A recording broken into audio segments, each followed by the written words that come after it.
ఈ సంవత్సరం అంటే 2024వ సంవత్సరం మార్చి 8వ తేదీ మహాశివరాత్రి. హిందువులు జరుపుకునే అతి ముఖ్యమైన పండుగల్లో మహాశివరాత్రి ఒకటి. ప్రతి సంవత్సరం మాఘ బహుళ చతుర్దశి రోజున శివరాత్రిగా జరుపుకుంటాం. ఈ మహాశివరాత్రి రోజున ఉపవాసం ఉండి జాగారం చేసిన వారి సమస్త పాపాలు తొలగిపోతాయని, పుణ్యం లభిస్తుందని పురాణ వచనం. ఈరోజు ఉదయాన్నే లేచి తలస్నానం చేసి పూలు ఫలాలతో శివుణ్ణి పూజిస్తే ఆ మహాశివుడి సంపూర్ణ అనుగ్రహం లభిస్తుంది. మరి ఎంతో విశేషమైన ఈ మహాశివరాత్రిలోగా మహిమాన్వితమైన ఈ కథలను వింటే చాలు ఆ మహాశివుడి సంపూర్ణ అనుగ్రహం మీకు లభిస్తుంది. జన్మజన్మల పాపాలు తొలగి కోటి జన్మల పుణ్యం వస్తుంది. మరి ఆ కథలేంటో ఇప్పుడు ఈ వీడియోలో తెలుసుకుందాం. ఓం తత్పురుషాయ విద్మహే మహాదేవాయ ధీమహి తన్నో రుద్రః ప్రచోదయాత్. ఓ మహాదేవా, నాకు బుద్ధిని జ్ఞానాన్ని ప్రసాదించు. అంతేకాదు నా హృదయాన్ని శాశ్వతమైన కాంతితో ప్రకాశింపచెయ్యి అని ఆ మహాశివుణ్ణి ప్రార్థించాలి. పూర్వం పాండుపురం అనే ఊళ్ళో అనేక మంది బ్రాహ్మణులు నివసిస్తూ ఉండేవారు. ఆ ఊరి పక్కనే ఉన్న మాలపల్లెలో ఒక నిరుపేద వృద్ధురాలు జీవిస్తూ ఉండేది. ఆమెను ప్రతి ఒక్కరూ కూడా గుడ్డవ్వ అని పిలిచేవారు. ఆమె గొప్ప శివభక్తురాలు. పేదరికమే కాకుండా ఆమెను పట్టి పీడించే భయంకర కుష్టి రోగాన్ని కూడా ఆమె సహిస్తూ శివనామస్మరణ చేస్తూ కాలాన్ని గడిపేది. ఒకసారి ఆమెకు పనిపడి పాండుపురానికి పోవలసి వచ్చింది. కుష్టు రోగంతో ఆమె శరీరంలోని అవయవాలన్నీ పుళ్ళు పడి ఉన్నాయి. కాళ్ళు చేతుల వేళ్ళు కొన్ని ఊడిపోయాయి. శరీరం నుంచి విపరీతమైన దుర్గంధం వస్తుంది. ఆమెను చూసి ఆ ఊళ్ళో బ్రాహ్మణులు జాలి తలచే బదులు తిట్టిపోశారు. అంత రోగగ్రస్తురాలివి ఊళ్ళోకెందుకు వచ్చావు? నీ వ్యాధి మాకందరికీ అంటించడానికా? మేము పిల్లా పాపలతో సుఖంగా ఉండడం నీకిష్టం లేక ఇక్కడికి వచ్చావా? ముందు ఇక్కడి నుంచి వెళ్ళిపో అని నానా దుర్భాషలు ఆడి ఆమెను వెళ్ళగొట్టారు. పాపం గుడ్డవ్వ శారీరక కష్టానికి తోడు వాళ్ల మాటలతో మనసు ఎంతో బాధపడి ఇంకా తాను జీవించడం వ్యర్థమని నిర్ణయించుకుని ఆ ఊరిలో కొలువు తీరిన సోమేశ్వరుని చెంత ప్రాణత్యాగం చెయ్యాలి అనుకుని వేగంగా శివాలయం వైపు అడుగులు వేసింది. ఆ బాధలో దారి తెన్నో చూసుకోక పడిపోతుంటే దోవలో రాళ్లు తగిలి శరీర అవయవాలు తెగిపోసాగాయి. కాళ్ళు వేళ్ళు ఊడిపడి నడవడానికి రాక పాక్కుంటూ శివా నీవే దిక్కు అంటూ శివాలయం చేరుకుంది గుడ్డవ్వ. ఆమె భక్తికి మెచ్చిన శివుడు ప్రత్యక్షమై వరం కోరుకోమన్నాడు. అప్పుడు గుడ్డవ్వ ఇలా పలికింది, స్వామి, నీ దర్శన భాగ్యం లభించింది. ఇంకా నాకేం వరం కావాలయ్యా అంటూ శివుణ్ణి స్తుతించసాగింది.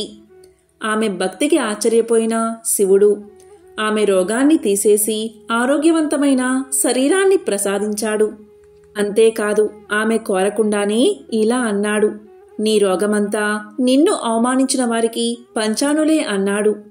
గుడ్డవ్వ తన శేష జీవితాన్ని సుఖంగా గడపమని ఆనతి ఇచ్చాడు ఆ మహాశివుడు. దీంతో గుడ్డవ్వ తన ఇంటికి చేరి తన సాధారణ జీవితాన్ని గడపసాగింది. పాండుపురంలో గుడ్డవ్వని దూషించిన వారందరికీ అకస్మాత్తుగా కుష్ఠురోగం వచ్చి నానా బాధలు పడసాగారు. తరువాత గుడ్డవ్వకి శివుడు ప్రత్యక్షమైన సంగతి, ఆమె రోగం పోయిన సంగతి వారికి తెలిసింది. ఆమెని నిందించడం వల్లే తమకి ఆ రోగం వచ్చిందని పశ్చాత్తాపపడి అంతా వెళ్లి గుడ్డవ్వను శరణు వేడారు. తమ తప్పుని క్షమించమని వేడుకున్నారు. చాలా సున్నిత మనస్కురాలైన గుడ్డవ్వ శివుణ్ణి ప్రార్థించింది. ఆమె ప్రార్థనతో శివుడు వారి రోగాన్ని కూడా నశింపచేశాడు. భక్తికి సౌశల్యానికి మించిన సాధన లేదని అంతా గ్రహించారు. ఎంతో విశేషమైన ఈ కథను విన్నవారికి ఆ మహాశివుడి ఆశీస్సులు లభిస్తాయి.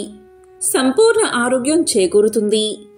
ఓం త్రయంబకం యజామహే సుగంధిం పుష్టివర్ధనం ఉర్వారుకమివ బంధనాన్ మృత్యోర్ముక్ష్య నమామృతాత్. అందరికీ శక్తినిచ్చే ముక్కంటి దేవుడైన సుగంధ పరిమళం కలిగి పుష్టిని వృద్ధి చేసే 3 కన్నుల వాడైన ఓ పరమేశ్వర, నిన్ను నేను పూజిస్తున్నాను. తొడిమ నుంచి దోస పండును ఎలా వేరు చేస్తున్నావో అలాగే మృత్యువు నుంచి నన్ను వేరు చెయ్యి. అమృత సమానమైన మోక్షం నుంచి నేను విడవకుండా ఉండేటట్లు చెయ్యి స్వామి అని వేడుకోవాలి.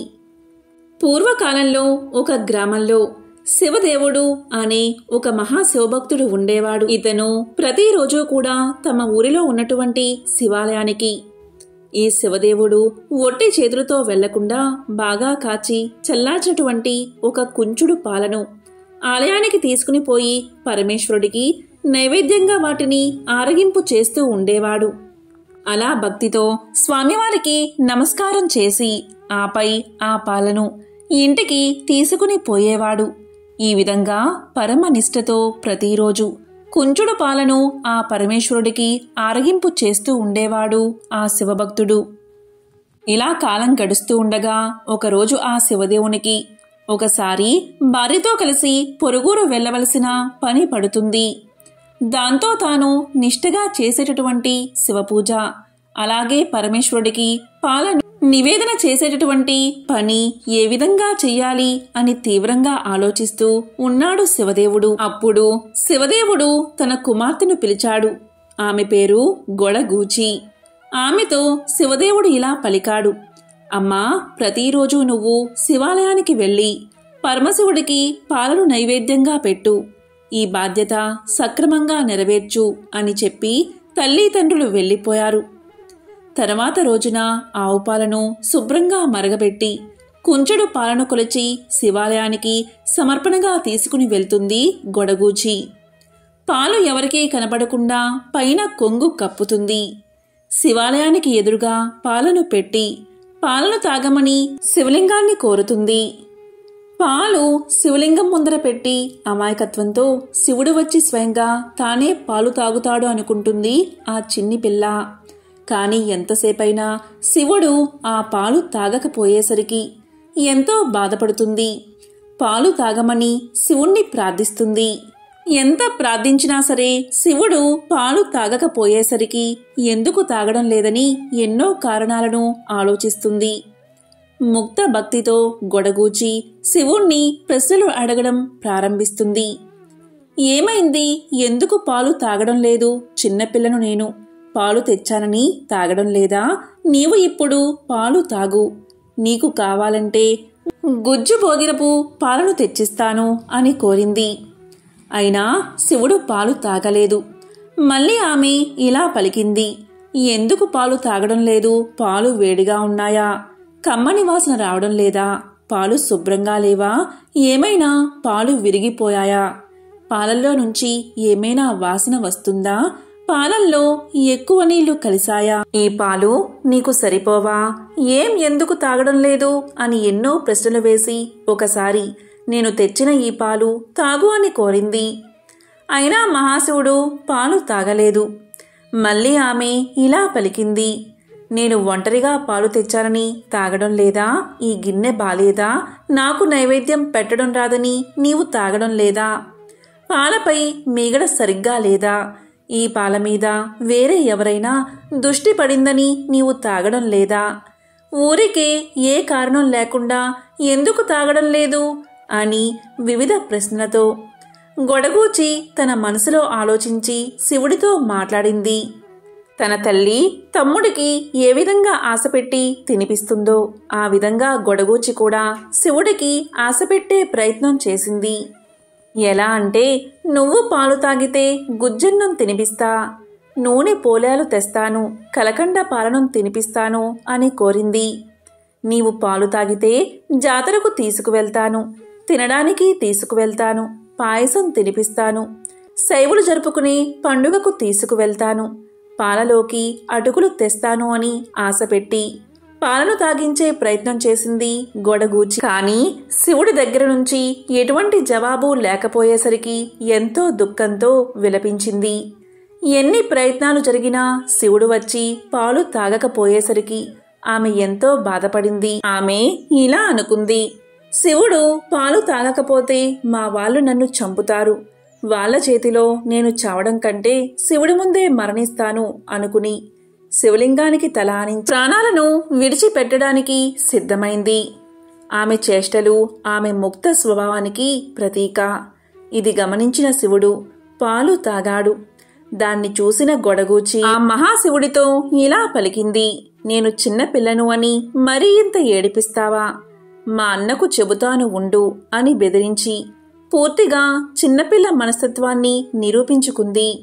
ఇలా ప్రతిరోజు శివుడికి పాలు ఇచ్చి ఇంటికి తిరిగి వెళ్తూ ఉండేది ఆ గొడగూచి. ఒకానొక సమయంలో ఊరి నుంచి వచ్చిన శివదేవుడు సరిగ్గా గొడగూచి మహాశివుడికి పాలను సమర్పించి ఇంటికి తిరిగి వెళ్తూ ఉండగా తారసపడ్డాడు. ఆమె తన కుమార్తెను చూసి తన కుమార్తె చేతిలో ఉన్న పాల గిన్నెను చూసి, తల్లి, పాలు ఏం చేశావు అని అడిగాడు. అందుకు ఆమె, శివుడే పాలు తాగాడు నాన్నగారు అని సమాధానం చెప్పింది. కాని అతను ఆమె మాటలు నమ్మలేదు. ఏంటి, అబద్ధం చెప్తున్నావా? కన్న తండ్రితో అబద్ధం చెప్పడం సరైన పద్ధతి కాదు. ఎక్కడైనా శివలింగం పాలు తాగుతుందా అని తన కూతుర్ని కసురుకున్నాడు. గొడగూచి మహాశివుడు పాలు తాగిన వ్యవహారమంతా చెబుతుంది. కాని శివదేవుడు ఆ మాటలు నమ్మడు. ఓసే పాపిష్టిదానా, నేను చేసేటటువంటి వ్రతాన్ని నేలపాలు చేశావు కదే అనే ఆగ్రహంతో తన కూతుర్ని అనరాని మాటలు అంటాడు. ఇక ఆమె ఎంత చెప్పినప్పటికీ ఆమె మాటలు నమ్మడు ఆ శివదేవుడు. మర్నాడు ఆమె తన వెంట తన తండ్రిని పరమేశ్వరుడి మందిరానికి తీసుకుని వెళ్తుంది. రోజూ మాదిరిగానే ఆ పాలను మహాశివుడి ముందు పెట్టి ఆరగించవయ్యా అని పిలుస్తూ ఉంటుంది. కాని స్వామి మాత్రం ఉలుకోలేదు, పలకలేదు. అప్పుడు శివదేవుడికి అంతులేని కోపం వస్తుంది. ఓసి, రోజూ కూడా నువ్వే తాగుతూ ఆ శివుడు తాగుతున్నాడు అని చెబుతున్నావా? మరి రోజూ తాగే ఆ మహాశివుడు ఈరోజు ఎందుకు తాగలేదు? కనీసం చూడనైనా ఎందుకు చూడలేదు? కన్న తండ్రిని అబద్ధపు మాటలతో మోసగిస్తావా? ఎన్ని కథలు చెప్పి నన్ను మోసం చేశావే అని కూతుర్ని కోప్పడి తన కూతురుతో నీ కడుపు చీల్చి ప్రాణాలు తీస్తాను అంటూ గొడగూచి వెంట పరుగెత్తి పట్టుకోబోయాడు. దాంతో ఆమె భయంతో వణికిపోతూ మహాశివుడి దగ్గరకు చేరి గట్టిగా ఏడుస్తూ ఓ లింగమూర్తి, ఓ లింగమూర్తి అంటూ లింగ స్వరూపాన్ని గట్టిగా పట్టుకుంటుంది. ఇదిగో నేనున్నాను అంటూ భయపడుకు అంటూ అత్యంత దయతో ఆ మహాలింగమూర్తి పాపమీద ఉన్నటువంటి వాత్సల్యంతో తన వక్షస్థలాన్ని తెరుస్తాడు. పాప అందులోకి చొరబడుతుంది. తండ్రి వెంటపడుతూ పాప వెంట్రుకలను చిక్కించుకుంటాడు. ఎక్కడికి పోతావే అంటూ శివదేవుడు వెనుక పడినా ఆ దివ్యలింగం ఆ పాపను తనలో ఐక్యం చేసుకుంటుంది. ఎంతో నిశ్చలమైనది, నిర్మలమైనది గొడగూచి యొక్క భక్తి. అందుకే ఆ పరమేశ్వరుడు శివభక్తుణ్ణి కాదని అతని బిడ్డకు దర్శనం కల్పించాడు, తనలో ఐక్యం చేసుకున్నాడు.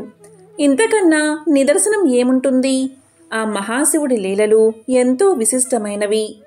ఎంతో పవిత్రమైన విశేషమైన ఈ కథను విన్నా, చదివినా, చెప్పినా, వినిపించినా ఆ మహాశివుడి పరిపూర్ణ అనుగ్రహం లభిస్తుంది. ఒకానొక కాలంలో కాంచీపురంలో చిరుతొండ నంబి అనే వైశ్యకుల శేఖరుడు ఉండేవాడు. అతను అఖండ శివభక్తి తత్పరుడు. ఆయన భార్య తిరువెంగ నాంచి. ఆ పుణ్య దంపతులు జంగమ ఆరాధన తత్పరులు. వారి పుత్రుడు సిరియాలుడు. చిరుతొందడు పూర్వజన్మ వాసన విశేషం చేత ఏకామ్రనాథుణ్ణి ఆరాధిస్తూ జంగమ్మ ప్రమదలకు అడిగిన పదార్థం లేదనక సదా అన్నదానం చేసేవాడు. ఒకనాడు పరమశివుడు పార్వతీదేవికి చిరుతొండని భక్తి ప్రభావం నిరూపించాలి అనుకున్నాడు. నిత్యాన్నదానశీలుడైన చిరుతొండ నంబికి ఒకనాడు ఒక్క శివయోగి కూడా కనిపించలేదు. తిరిగి చివరకు కాంచీపురం ఊరి బయట ఉన్న పాడుబడిన గుడికి వెళ్ళాడు అతను. అక్కడ గర్భమండపంలో ఒక వృద్ధుడు అతనికి సేవ చేస్తున్న ముసలి అవ్వ కనిపించారు. అప్పుడు చిరుతొండ నంబి ఆ దంపతులకు ప్రణామం చేసి ఇలా పలికారు, మీరు చూస్తే సాక్షాత్తు పార్వతీ పరమేశ్వరులాగా కనిపిస్తున్నారు. మీరు మా ఇంటికి వచ్చి శివార్చన అందుకుని మమ్మల్ని చరితార్థుల్ని చెయ్యండి అని ప్రార్థించాడు. అప్పుడు ఆ వృద్ధుడు ఇలా పలికాడు: 7 రోజుల నుంచి నిరాహార వ్రతం పూని ఉన్నాను నేను. ఆ వ్రతానికి ఉద్యాపనం పశుపహారం, అంటే యాగ పశువుగా నరుడు తప్ప మరొకడు పనికిరాడు. సుందరుడు రోగవిహీనుడు అయిన చిన్న పిల్లవాణ్ణి తల్లిదండ్రులు వండి మాకు వడ్డించి మాతో పాటు భోజనం చెయ్యాలి అన్నాడు ఆ వృద్ధుడు. దీంతో చిరుతొండడు ఇంటికి వెళ్లి విషయమంతా భార్యకు తెలియజేశాడు. అప్పుడు ఆమె నవ్వి ఇలా పలికింది: స్వామి, మన శరీరార్థ ప్రాణాలకు కర్తలు ఆ శివయోగీశ్వరులే కదా. వారి సొమ్ములు వారికి సమర్పించడానికి మనకి ఆలోచన ఎందుకు అని పలికింది. వెంటనే శివయోగిని తీసుకురావడానికి బయలుదేరాడు చిరుతొండడు. అంతకుముందే శివుడు మరొక వేషంలో గురువుగారి ఇంటిలో పాఠాలు చదువుకుంటున్న సిరియానుడి దగ్గరకు చేరుకున్నాడు. ఆ జటాధారిని చూడగాని సిరియానుడు ఎదురుగా వెళ్లి సాష్టాంగ నమస్కారం చేశాడు.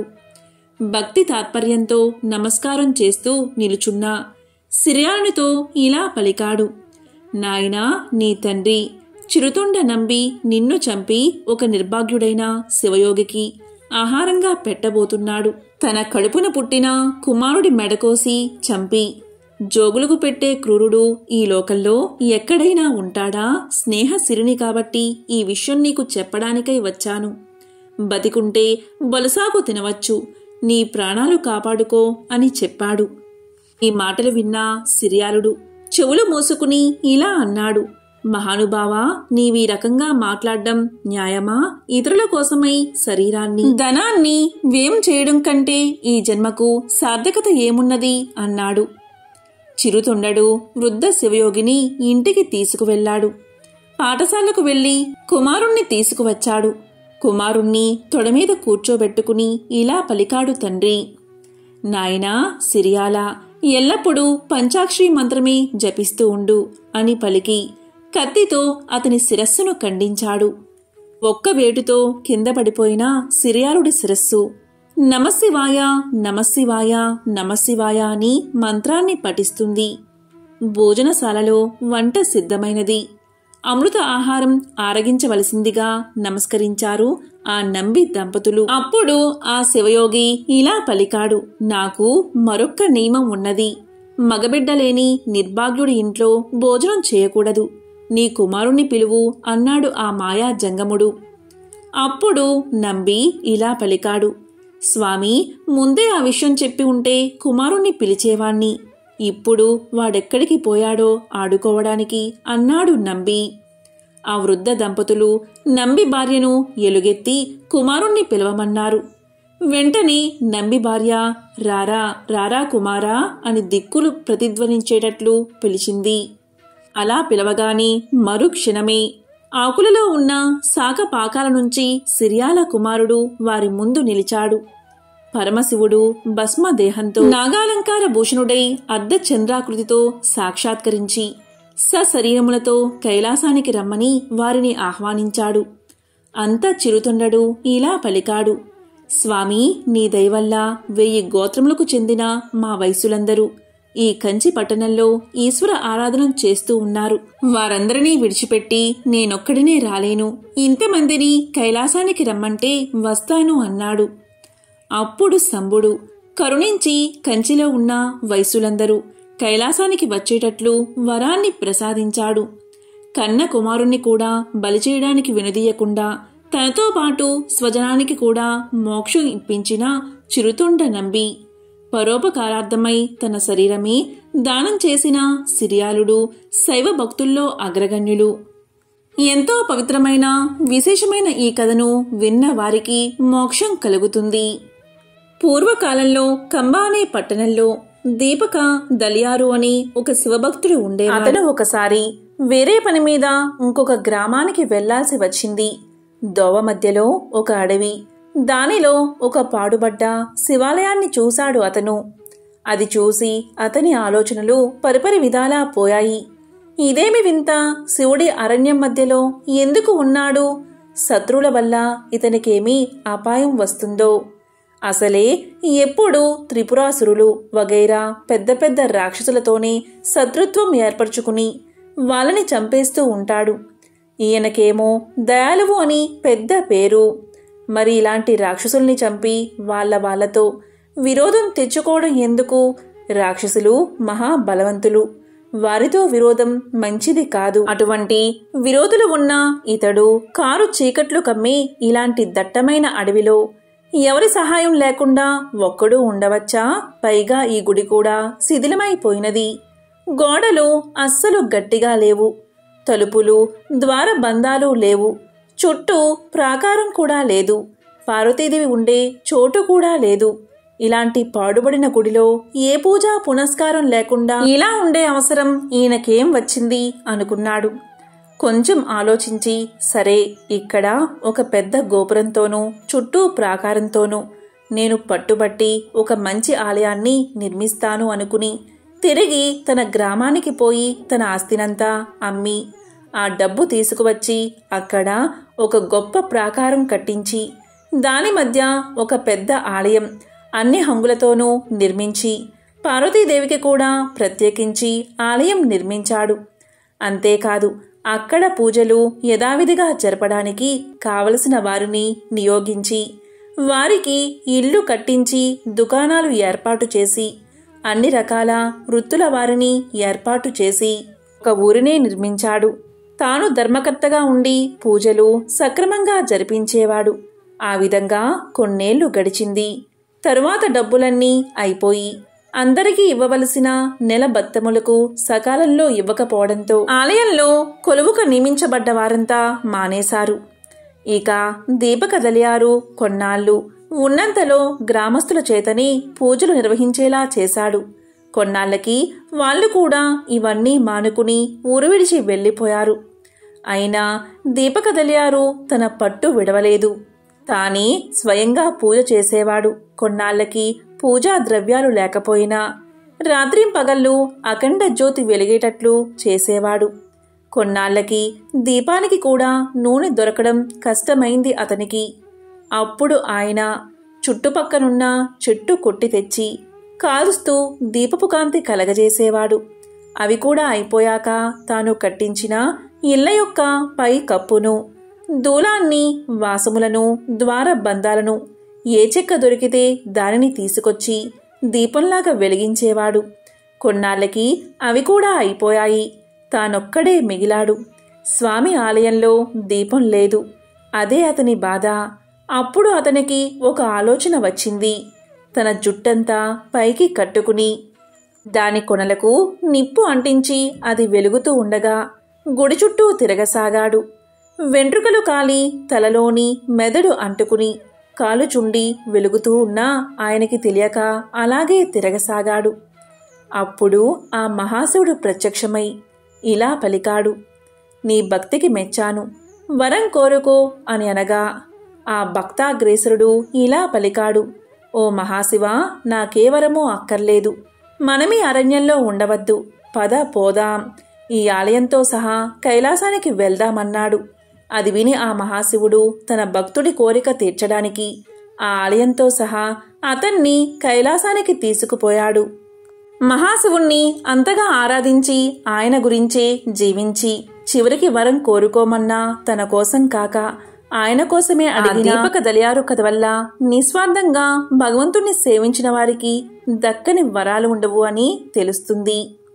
ఎంతో పవిత్రమైన విశేషమైన ఈ కథను విన్నవారికి జన్మజన్మల పాపాలు తొలగి కోటి జన్మల పుణ్యం వస్తుంది. సకల శుభాలు కలుగుతాయి. భగవంతుడి భక్తిలో అనేక విధాల తరించిన వారున్నారు. ప్రియుడిగా ప్రేమించిన వారు, భర్తగా పూజించిన వారు, బిడ్డగా ఆదరించిన వారు, స్నేహితుడిగా అంకితమైన వారు, ఇలా ఎన్నో రకాల భక్తుల గురించి మనకు తెలుసు. అయితే ఒక మహిళ మాతృమూర్తి అయి శివుణ్ణి లాలించిన కథ మీకు తెలుసా? ఆవిడ పేరే బిజ్జ మహాదేవమ్మ. ఆ కథ ఏంటో ఇప్పుడు తెలుసుకుందాం. బిజ్జ మహాదేవమ్మ శివుడికి పరమ భక్తురాలు. ఆవిడ ఆలోచనలు ఎప్పుడూ శివుడి చుట్టూతానే తిరుగుతూ ఉండేవి. ఒకరోజు ఆవిడ ఇలా ఆలోచించసాగింది. శివుడికి భార్య ఉంది, పిల్లలు ఉన్నారు, పరిచరులందరూ ఉన్నారు. కానీ తల్లి లేకపోవడానికి కారణం ఏమిటో, తల్లి లేకుండా ఇతను ఎలా పుట్టి ఉంటాడో, లోకంలో అందరూ జన్మించడానికి కారణం తల్లే కదా. అంటే తల్లి ఇతనికి ఉన్నట్లు కనబడదేమిటి? తల్లే ఉంటే ఇతనికి ఇన్ని పాటలు వచ్చేవా? తల్లే ఉంటే ఇతన్ని బిచ్చమెత్తనిచ్చేదా? తానే ఏదో విధంగా బిడ్డను సాకేది కదా. బిడ్డ ఇలా బిచ్చమెత్తుతుంటే ఏ తల్లి చూసి సహిస్తుంది? తల్లే ఉంటే ఇతనికి మంచి మంచి వస్త్రాలు కట్టబెట్టేది కాని ఇలా తోలు ధరించనిచ్చేదా? తన బిడ్డడు వల్లకాటిలో ఉండి బూడిద పూసుకుని తిరుగుతూ ఉంటే చూస్తూ ఊరుకునేదా? పైగా విషం తాగేటప్పుడు అడ్డుపడకుండా ఉంటుందా? పాపం, ఇతనికి ముందు తల్లి ఉండి తర్వాత గతించి ఉండవచ్చు. ఆవిడ తల్లి హృదయం ఇంకా చాలా ఆక్రోశించింది. అయ్యో, లోకంలో ఇంతమంది తల్లులు ఉన్నారు కదా, ఎవరైనా ఇతన్ని తమ బిడ్డగా భావించి చేరదీసి మంచి చెడు చెప్పొచ్చు కదా, ఇలాంటి పనులు చేయకుండా ఆపొచ్చు కదా అని అనుకుని, పోనీ ఇవాల్టి నుంచి ఎవరు చూసినా చూడకపోయినా నేను శివయ్యను నా బిడ్డగా చూసుకుంటాను అని నిశ్చయించుకుంది బిజ్జ మహాదేవమ్మ. శిశుపరిణామం గల ఒక శివలింగాన్ని తీసుకువచ్చి ఆ లింగంతో ఇలా పలికింది: నాయనా, ఇక నుంచి నువ్వు నా బిడ్డవు. నిన్ను ఇప్పుడే కన్నాను. ఇక నుంచి నా కన్నబిడ్డలా అత్యంత ప్రేమతో నిన్ను పెంచుకుంటాను అని ముద్దాడింది. ఆవిడ ఆ చిన్న లింగానికి పిల్లలకు చేసే సకల ఉపచారాలు, స్నానం చేయించడం, పాలు తాగించడం, నిద్రపుచ్చడం అన్నీ చేసింది. పాకే వయసు వచ్చినప్పుడు నా తండ్రి పాకుతున్నాడని ఆ లింగాన్ని ఎత్తుకుని మోకాళ్ళకి చేతులకి అంటుకున్న మట్టిని తుడిచేది. 5 సంవత్సరాల బాలుడయ్యే వరకు ఆ శివుడు కూడా చూడండి, భక్తురాలి ముచ్చట తీర్చడానికి ఆవిడ కొడుకులాగే ఆవిడ చేసే ఉపచారాలన్నీ స్వీకరించాడు. ఒకసారి ఆ ముక్కంటి ఆ భక్తురాలికి మోక్షం ఇవ్వాలి అనుకుని ఆవిడని పరీక్షించడానికి ఒళ్ళో ఉన్నవాడు అలాగే కళ్ళు మూసుకుని స్పృహలేనట్లు పడుకున్నాడు. దాంతో ఆ తల్లి హృదయం తల్లడిల్లింది. అయ్యో బిడ్డా, నీకీ రోగం ఎక్కడ్నుంచి దాపరించింది? నేను పోయి నువ్వున్నా బాగుండేది. నిన్ను విడిచి నేను ఎలా ఉండగలను? కళ్ళు తెరిచి నన్ను చూడవేమి? ఒళ్ళు చల్లగానే ఉంది, నాడి బాగానే కొట్టుకుంటుంది. మరి ఈ మాయారోగం ఎక్కడ్నుంచి వచ్చింది? ఏ క్షణంలో ఊపిరిపోతుందో అన్నట్లు ఉంది పిల్లాడి పరిస్థితి అని పరిపరి విధాలా వాపోయింది. నువ్వు లేకుండా నేను బతకలేను. నీకేమైనా అవడానికి ముందే నేను ప్రాణాలు వదిలేస్తాను అని ఉరివేసుకోబోయింది. ఇంతలో పరమేశ్వరుడు తన పరివారంతో ప్రత్యక్షమై ఇలా పలికాడు: అవ్వా, నిన్ను ఉద్ధరించడానికి నేను ప్రత్యక్షం అయ్యాను.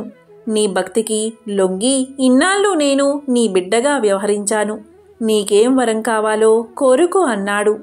దానికి ఆ అమాయకపు తల్లి తన బిడ్డే ఎదురుగుండా ఉండి మాట్లాడుతున్నాడు అనుకుని, నా తండ్రి, నాకే వరమూ అక్కర్లేదు.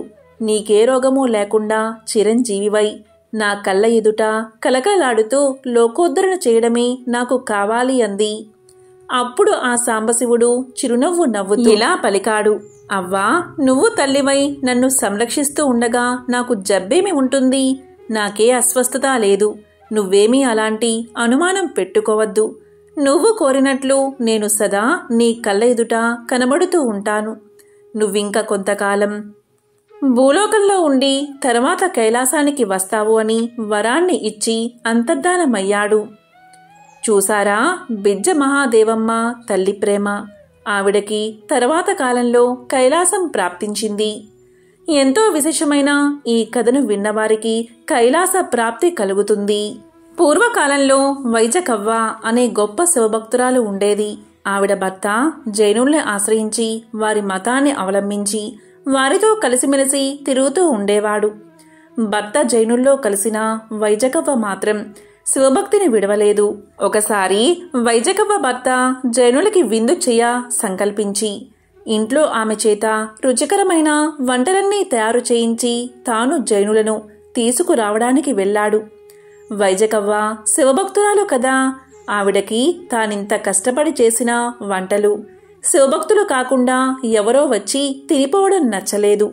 వారు వచ్చే లోపల ఒక్క శివభక్తుడికైనా తాను తయారు చేసిన భోజన పదార్థాలు ముందు పెట్టి తరువాత జైనులకు పెట్టాలని నిశ్చయించుకుని శివుణ్ణి ప్రార్థించి ఇంటి బయటకు వచ్చి వెతకసాగింది. భక్తుల కోరికలు తీర్చే ఆ పరమేశ్వరుడు తన భక్తురాలి కోరిక తీర్చడానికి ఒక ముని వేషంలో సదాశివ స్మరణ చేస్తూ అక్కడికి వచ్చాడు. అతన్ని చూసిన వైజకవ్వ అతనికి నమస్కారం చేసి ఇలా పలికింది: స్వామి, నా భర్త జైనులకు విందు చేయ సంకల్పించి వారిని తీసుకురావడానికి వెళ్ళాడు. శివభక్తురాల్ని అయినా నేను ఒక్క శివభక్తుడికైనా ముందు భోజనం పెట్టాలి అనుకున్నాను. నా భర్త వచ్చే లోపల మీరు భిక్ష తీసుకుందురు గాని అందుకు లోపలికి రండి అని పిలుచుకుని వెళ్ళి అతనికి సాదరంగా భోజనం వడ్డించింది. అతను కూడా భోజనం చేయడం మొదలుపెట్టి జైనులందరి కోసం వండిన పదార్థాలన్నీ ఒక్క నిమిషంలోనే తానొక్కడే పూర్తిగా తిని అదృశ్యమయ్యాడు. ముని రూపంలో ఉన్న సదాశివుణ్ణి ఇంటికి రాగానే చూసిన వైజకవ్వ భర్త అతను మళ్లీ కనిపించకపోయేసరికి వైజకవ్వ వేరే మతాన్ని అనుసరించడమే కాక ఎవరినో తీసుకొచ్చి తనకి నమ్మకద్రోహం చేస్తుంది అనే చెడు ఆలోచనతో ఆమెను నానా దుర్భాషలు ఆడసాగాడు. ఎంతో కష్టపడి జైనుల కోసం తెచ్చిన ఆహార పదార్థాలన్నీ ఒక్క మునికి పెట్టడం అతనికి చాలా కోపం కలిగించింది. దాంతో అతను ఆమెని కొప్పు పట్టుకుని ఈడుస్తూ, కాళ్లతో తన్నుతూ, నేల మీద ఈడుస్తూ, తిడుతూ రోడ్ల మీద తిప్పసాగాడు. ఆమె శరీరం నుంచి రక్తం దారలుగా కారసాగింది. ఆ మహాసాధ్వి మాత్రం కొంచెమైనా భయపడక, బాధపడక భర్త పెడుతున్న బాధలన్నీ సహిస్తూ, పార్వతీసా, శంభో శంకర, భక్త పరిపాలక, నీ భక్తురాలిని కాపాడే భారం నీదే అని ధ్యానించసాగింది. అప్పుడు దయాళువైన ఆ మహేశ్వరుడు ఒక బాలుడి రూపంలో వచ్చి ఆమె భర్త కొట్టే దెబ్బలు ఆమెకు తగలకుండా చేతులు అడ్డు పెడుతూ ఆ జన సమర్థములో వారితో పాటు నడవసాగాడు. కోపగించిన ఆమె భర్త ఆ బాలుణ్ణి కూడా కొట్టగా చిత్రంగా ఆ దెబ్బలు అతనికి తగలకుండా అక్కడ ఉన్న రాజభటులకు తగిలి వారు అక్కడి నుంచి పారిపోయారు. ఇదంతా చూస్తున్న ఒక జైన భక్తుడు వైజకవ్వ భర్తను ఆపి ఇలా పలికాడు: ఆమె గొప్ప భక్తురాలు, అందుకే నువ్వు కొట్టే దెబ్బలు ఆమెకు తగలడం లేదు. అనుమానంతో ఎందుకు ఆమెను బాధపడతావు? నీకు ఇష్టం లేకపోతే ఆమె ఇష్టం వచ్చినట్లు వెళ్ళనివ్వు, కానీ ఇలా బాధించకు అని నచ్చ చెప్పాడు. వైజకవ్వని కూడా సముదాయించాడు. అమ్మా, నీ మగడు నిన్ను అంగీకరించకపోతే నీ ఇష్టం వచ్చిన చోటికి వెళ్ళిపో అని ఆమెని భర్త నుంచి విడిపించాడు. దీంతో వైజకవ్వ ఇలా పలికింది: ఈ రాత్రివేళ ఎక్కడికి వెళ్తాను అని ఆలోచిస్తూ నడుస్తూ ఉండగా ఒక జైన దేవాలయం కనబడింది. ఆ చీకటిలో దాన్ని శివాలయంగా భావించి లోపలికి వెళ్ళి దుఃఖం ఆగక ఒక జైన శిల్పాన్ని శివలింగం అనుకుని కౌగలించుకుని తన దుఃఖాన్ని చెప్పింది. ఆశ్చర్యం ఏంటి అంటే ఆ జైన దేవాలయం శివాలయంగా మారిపోయింది. ఆ జైన ప్రతిమ శివలింగంగా మారింది. అది భక్తి మహిమ. పూర్వకాలంలో మహేంద్ర మంగళపురం అనే గ్రామంలో అర్యమాఖ్యుడు అనే ఒక వీర శైవభక్తుడు ఉండేవాడు. ఆయనకి ఎవరైనా సరే తన ముందు శివనామం తప్ప ఇంకొకటి పలకరాదు. అలా పలికిన వారి శిరస్సు ఖండిస్తాను అనే భీకర వ్రతం ఆయనకి ఒకటి ఉంది. ఒకసారి వారి ఇంటికి ఒక బ్రాహ్మణ భిక్షువు శివనామ ఉచ్చరణ చేస్తూ భిక్షకి వచ్చాడు. ఈయన కూడా భిక్ష తీసుకువెళ్లి భిక్షకుడి జోలెలో వేస్తూ ఉండగా పొరపాటున కొంత అన్నం కింద పడింది. వెంటనే ఆ భిక్షకుడి నోటి నుంచి వేరే దైవం పేరు వచ్చింది. దానికి భక్తుడు కోపగించి తన వ్రత నియమానుసారం అక్కడ దొరికిన ఒక తెడ్డుతో ఆ భిక్షకుని పొట్టలో పొడవగా అతను చనిపోయాడు. అది చూసిన వారంతా ఇతనికి ఇంత అతిశయమా? భిక్షకి వచ్చిన బ్రాహ్మణుణ్ణి చంపుతాడా? దీనికి తగిన శిక్ష పడవలసిందే అని రాజుగారికి ఫిర్యాదు చేశారు. రాజు కూడా అతన్ని పిలిచి విచారించాడు. దానికి అతను ఇలా పలికాడు: రాజా, నేనెందుకు అలా చేశానో ఆ శివుడికే తెలుసు, కానీ మీకు తెలియదని చెప్పాడు. దీంతో రాజు కోపగించి ఆ చచ్చిన బ్రాహ్మడితో పాటు ఇతన్ని కూడా చంపమని భటుల్ని ఆజ్ఞాపించాడు. దీంతో రాజభటులు అరిమాఖ్యుణ్ణి చంపడానికి తీసుకుని వెళ్తూ ఉండగా అరిమాఖ్యుడు, నన్ను చంపడానికి ఆ ఈశ్వరుడే కర్తగాని మీరు చంపగలరా? నేను మీ చేతిలో చచ్చేవాడినా అని పలుకుతూ దోవలో కనపడిన ఒక శివాలయంలోకి వెళ్ళిపోయి శివుణ్ణి పరిపరి విధాలా ప్రార్థించసాగాడు. శివా, నీ వీరశైవ మతస్థుడను నేను. నా శబదము భంగం కాకుండా అన్య దైవాన్ని స్మరించిన అతన్ని బ్రాహ్మణుణ్ణి నేను అనుమానం కూడా లేకుండా చంపి నా వ్రతపాలనం చేసుకున్నాను. ఈ బ్రాహ్మణులంతా నేను చేసింది అపరాధమని నన్ను చంపడానికి వస్తున్నారు. నువ్వే నన్ను కాపాడాలి, నువ్వే శరణు అని ప్రార్థిస్తూ ఉండగా శివుని ఉదరము విచ్చుకుని శివుడి పలుకులు వినిపించాయి.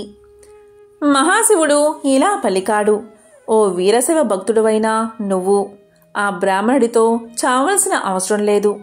నా ఉరమున ఉండు అని శివుడి ఉరము విచ్చుకోగా అర్యమాఖ్యుడు దానిలో చొరబడ్డాడు. లింగం మళ్ళీ మామూలుగా అయిపోయింది. అర్యమాఖ్యుని ఉత్తరీయము లింగం పైన శివుడి ఆభరణాల మీద కప్పబడి ఉంది. రాజభటులు ఎంత వెతికినా అతన్ని కనుగొనలేక వెళ్ళి రాజుకా విషయం చెప్పారు. ఈ విధంగా ఆ మహాశివుడు అర్యమాఖ్యుణ్ణి తనలో లీనం చేసుకున్నాడు. ఇది ఎంతో విశేషమైన ఒక శివభక్తుని కథ. పూర్వకాలంలో గరయూరు అనే గ్రామంలో ఇరువత్తు అని ఒక శివభక్తుడు ఉండేవాడు. అతను సర్వసంగ పరిత్యాగి, జంగమ పూజా తత్పరుడు, ధన బల సంపన్నుడు. అతను ఒక గొప్ప శివవ్రతం చేయడానికి అతనంతట అతనే సంకల్పించుకున్నాడు. ఆ వ్రతం ఏంటి అంటే, ఏ శివభక్తుడికైనా ఎవరైనా ఎటువంటి అపచారం చేసినా ఆ అపచారం చేసిన వారు ఎవరైనా జంతువైనా మనిషైనా వాళ్ళని చంపేయడమే. ఒకసారి రాజుగారి పట్టపు ఏనుగు కట్లు వదిలించుకుని భయపడి మావటివారు అదిలిస్తున్నా లొంగక ఎదురుపడ్డ జంతువులను మనుషులను విసిరివేస్తూ ఆ పురాన్నంతా చిందరవందరగా చెయ్యసాగింది. ఆ ఊరిలో ఒక శివభక్తుడు శివపూజ కోసం పొద్దున్నే లేచి తోటలో సజ్జనిండా పూలు కోసుకుని ఇంటికి వెళ్తూ ఉండగా ఆ ఏనుగుకు ఎదురుపడ్డాడు. ఆ ఏనుగు అతన్ని తన తొండంతో ఎత్తి తన దంతాల మధ్య వేలాడునట్లు వేసుకుంది. ఆ ఏనుగు దంతమొకటి గుచ్చుకుని అతనికి విపరీతంగా రక్తం కారి ప్రాణావసాన సమయంలో శంభో శంకర మృత్యుంజయ, మృత్యుముఖాన ఉన్న నన్ను ఉద్ధరించు అని దీనంగా వేడుకున్నాడు. ఆ రోదన విన్నా ఇరువత్తు ఎవరో భక్తుడికి ఏదో ఆపద వచ్చినట్టుంది, వెళ్ళి చూద్దామని బయటకు వచ్చి చూశాడు. ఏనుగు కొరల మధ్య చిక్కుకుని తప్పించుకునే దోవలేక అంతిమ దశలో ఉన్నాడా అన్నట్లున్న ఆ భక్తుణ్ణి చూశాడు. వెంటనే ఇరువత్తు కొంచెం కూడా ఆలస్యం చేయకుండా తన వ్రత నియమాన్ని పాటించి ఆ ఏనుగు తొండాన్ని తన చేతిలోకి తీసుకుని లాగి మెడవంచి దానిపై ఉన్న మావటిని ఒక్క దెబ్బతో చంపాడు. మరొక గుద్దుతో ఆ మత్తేబం కుంభస్థలంపై గుద్ది దాన్ని పడేశాడు. కొమ్ముల నడుమ ఇరుక్కున్న ఆ భక్తుణ్ణి రక్షించి అతనికి సపర్యలు చేయసాగాడు. దీంతో రాజభటులు పట్టపు ఏనుగు విధ్వంసాన్ని, ఇరువత్తు దాన్ని చంపడాన్ని రాజుగారికి తెలియచేశారు. వెంటనే రాజు ఆ స్థలానికి వచ్చి ఇరువత్తుకు సాష్టాంగ నమస్కారం చేసి ఇలా పలికారు, స్వామి, నా పట్టపు ఏనుగు భక్తుని పట్ల చేసిన అపచారం నాది కాని దానిది కాదు. మృత్యులు చేసిన దోషాలకు రాజు శిక్షార్హుడు. జంతువైన ఆ ఏనుగుకి ఏం తెలుసు? దాన్ని లొంగదీసుకోలేని నాది తప్పు. ఈ భక్తుడు ప్రాణాపాయ స్థితిలో ఉన్నాడు. ఇతను బతుకుతాడో లేదో కూడా తెలియదు. భక్తుడు ఈ స్థితిలో ఉండగా నేను బతికి ఉండడం నా తప్పు. నన్ను అంతం చెయ్యండి. మీరలా చెయ్యకపోతే నా శిరస్సు నేనే ఖండించుకుంటాను అని గండ్ర కత్తెరతో తన తలను కత్తిరించుకోబోతూ ఉండగా సాక్షాత్తు ఆ పరమశివుడు తన పరివారంతో సాక్షాత్కరించాడు. సాక్షాత్కరించి రాజు భక్తికి మెచ్చుకుని నీ భక్తి సాహసాలకి నేను ఎంతగానో సంతోషించాను అని ఇరువత్తు వంక చూసి నీ ప్రతినకు రాజభక్తి సాహసాలకు నేను సంతోషించాను. నువ్వు రాజు కావలసిన వరాలు కోరుకోండి అన్నాడు మహాశివుడు. ఇరువత్తు అంతకుముందే చచ్చిన ఏనుగును మావటివాణ్ణి బతికించమని, ఆ భక్తుడికి ఆరోగ్యాన్ని ప్రసాదించమని కోరాడు. ఇరువత్తుగాని రాజుగాని తమ కోసం ఏ కోరికలు కోరలేదు. భగవంతుడు వారికి సద్యో మోక్షమిచ్చి మీరీ లోకంలో సుఖంగా బతికి తరువాత నా లోకానికి వచ్చి నా గణములో చేరతారని వరాన్ని ఇచ్చి అంతర్ధానమయ్యాడు. శివుణ్ణి ప్రసన్నం చేసుకోవడం తేలిక, అందుకే భక్తవ శంకర అని ఆయన్ని పిలుస్తారు. మరి ఎంతో పవిత్రమైన విశేషమైన ఈ కథలను మహాశివరాత్రిలోగా విన్నా, చదివినా, చెప్పినా, వినిపించినా జన్మల పాపాలు తొలగి కోటి జన్మల పుణ్యం వస్తుంది. సకల శుభాలు కలుగుతాయి. ఓం నమః శివాయ. ఓం నమో నారాయణాయ.